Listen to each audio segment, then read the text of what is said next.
हमनी के संस्कृति, हमनी के संस्कार सदा रहे हमनी के साथ। भारत के महान ग्रंथ और काव्य सब के संपूर्ण संकलन सब्सक्राइब करें तिलक। तो हे त्रिलोकीनाथ, एह में इतना चिंता का है? आपके अधीन तो तीनों लोक है। आपके भ्रुकुटी के संकेत मात्र से उनकर दरिद्रता दूर हो सकेला।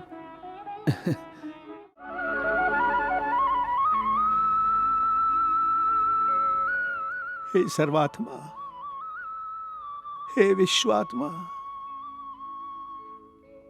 शास्त्र कहेला श्रद्धा और भक्ति से अर्पण कईल गईल एगो पत्ता होखे, एगो फूल होखे, चाहे पानी की एगो बूंद होखे, आप ओकरे से संतुष्ट हो जाइले।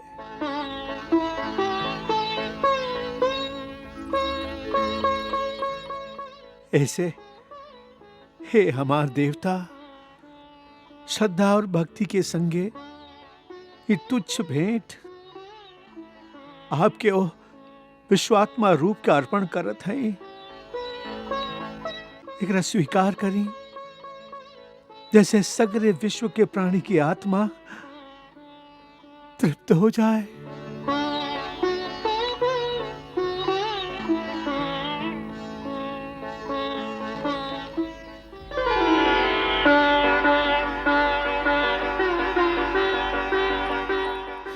ली, आपके हिस्सा के भी आ गई।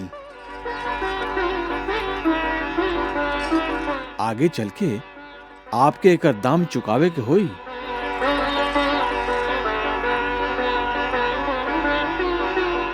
अहम विश्वात्मने स्वाहा। एहमे विश्व के सगरे आत्मा संतुष्ट होके।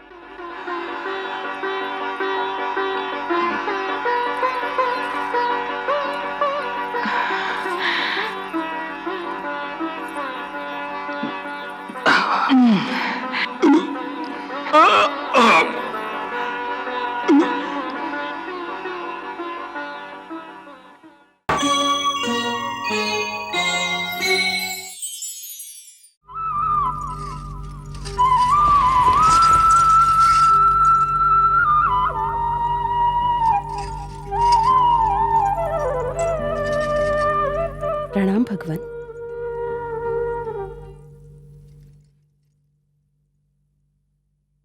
देवी तू?